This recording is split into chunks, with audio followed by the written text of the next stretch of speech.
Hi everyone, it's Taimur, and I wanted to talk to you a little bit about what I did this past Halloween. So, ever since the popularity of the Squid Games, we decided to have our own little Halloween Squid Games type thing.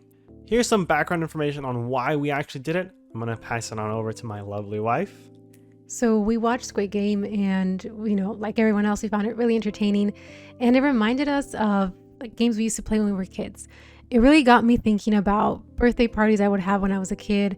And they were, we had really team-based games at these parties.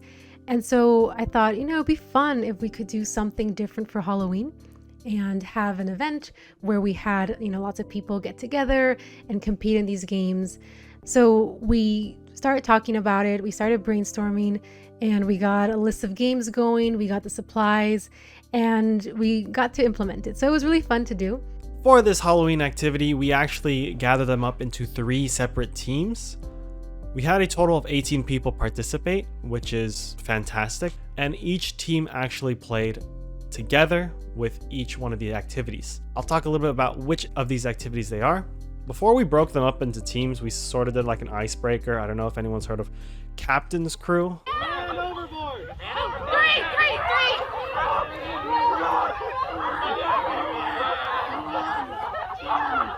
In that case, they sort of all listen to my commands and they will go ahead and sort themselves into groups. Like if I say captain's ball, they have to find another person to dance with. If I say starfish, 5 people have to interlock to make a star shape. With that was sort of the icebreaker to get everyone a little bit, in the mood to playing games. After that, we played, the first game was a Halloween trivia game in which they had to actually grab a ping pong ball on a spoon, bring it on over to me, listen to my question, and then if they're able to answer it, they can answer it. But if they can't, they can run back to their team and then also coordinate with their team. They can search up on their phones, answer the trivia, get that all done. Next up, we did the famous Dalgona cookies that were featured in Squid Game. I know it's very common in Korean culture, but I have never seen it, and definitely it was really hard to make. The first idea that we had was to try Pillsbury cookies, the soft sugar cookies, and then put a little pumpkin stencil in it to see if that would be anywhere close, because we had no idea how to make the actual cookies that were featured in Squid Game. That was a terrible idea. The actual cookie, though, when we started making it, we tried wax paper so it wouldn't stick to the actual plate, and that was a huge mistake. The biggest issue we had with it was probably flattening it and then putting the stencil, because the timing of it was just so hard just to get it just right, Like, it was insanely tough. But we did end up making it. We made enough for like 30 people, in my opinion. They did not taste that good because we kept reusing the same tools, and we burnt some of the cookies in the process, because that's what happens. So a lot of them tasted burnt, but some people at the games actually liked the taste, so that was interesting.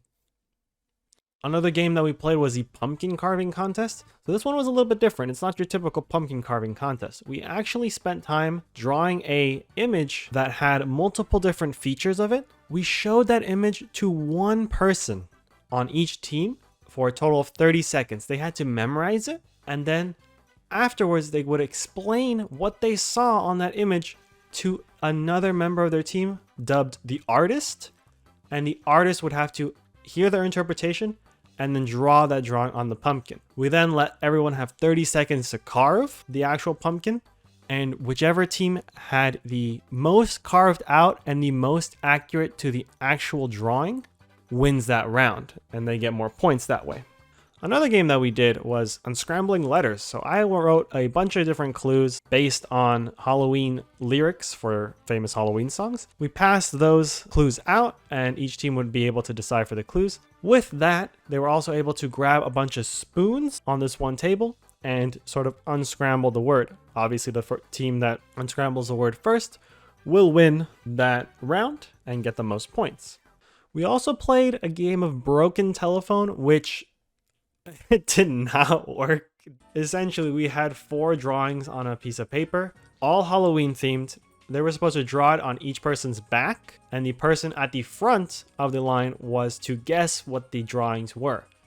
But we quickly realized that by the time they drew the first drawing, the second person had no idea. I know my cousin Jacob was just drawing tic-tac-toe at one point because he had no idea what he was doing. We also let them, like look over their shoulders and see what other people were drawing, see if they can get an idea or something. That one needs to be refined a lot. I think maybe instead of 4 drawings, we'll just stick to the 1 drawing. But man, we gotta, that one did not work well. We also did a sort of relay race. This relay race had 2 people at each station. One station was sorting M&Ms by different color. The second station was stacking lug nuts on top of each other to be 5 with just chopsticks. And the last one was using soda bottles to spin around a little candy bead and drop it in the cup a little bit further away. The final round, Shoulder, knees, toes. After the 3 teams had played all their games, the last team, the team that had the most points, we played a sort of game of musical spoons. In this case, it was a little dangerous, especially because they were so close to the table, but we told them head, shoulders, knees, and toes. Whatever part of the body we say, they would have to touch that part of their body. And then when we said spoon, they would have to grab the spoon. That was a little stressful. And that sort of pitted the team against each other because they had been working together the whole time. And now they were against each other. So the person who gets that last spoon won the prize. And as you see, this lovely unicorn did win the prize over here. Oh, no. The gift that we gave for this one, we actually gave some Halloween candy. Again, everything was very Halloween themed, so that was really nice. We also gave him a little cash prize as well. So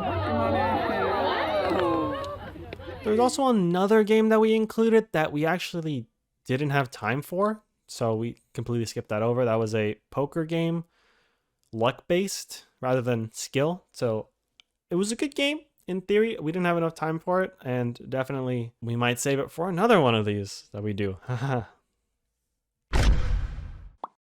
Playing it was fun. Getting everything ready was fun. Creating the games was fun. Planning this thing was extremely stressful. Like, we had to get enough supplies. We spent money on getting the gifts and planning these games out because we had no idea what we were in for. But essentially, we got pumpkins, we got snacks, we got water so people wouldn't be dehydrated. We got pizzas and things like that. The little setup that we had, we chose a park. How do you feel, Sam? Stressed? Yeah. For games? Such a nice location and such a nice, little spot to do these games, because if we were hosting it at some house or anything else like that, it would have been a lot more logistics, especially with pumpkin carving and whatnot. We're able to throw away a lot of the stuff much easier if it's in a park. We actually even had one little kid come up to us with his father, and they were asking if we were selling anything, and we were like, no, you're not selling anything. But we could have. And that would have been some good money. And that's pretty much it. I do want to just emphasize, I'm so grateful that people even came out to do this. I'm very grateful and very humbled that people showed up. I'm so happy that a lot of people said that they had a lot of fun and that they really enjoyed it. That's one of the things that I was very excited for. I'm very grateful that they enjoyed it, because if they didn't enjoy it, that would have been bad. Oh. Yeah, so it was great to see everyone. It was great to see everyone playing the games and really getting into it. That was really exciting to see. And I think overall it was a success. And yeah, I would really like to do something like that again. Immediately after, people were like, oh, when's the next one? At Christmas time. But that's pretty much it. Thanks for watching the video. If you have any questions, we'll be able to answer it for you in the comments. Feel free to take any of these ideas and apply it to your own games. Or if you want, any help planning this, I can, have a consultation meeting or something. Or if you need any of the artworks or something, let me know. We can provide it for you. I know that you probably won't be doing a Halloween party, but somehow, Lord, if you found this next Halloween 2022, 2023, and you were like, man, I want to plan some of these Halloween games, leave a comment or email me. I have a business email too. Feel free to do that, and we'll get in touch. Thank you all for watching, and I'll see you on the next one.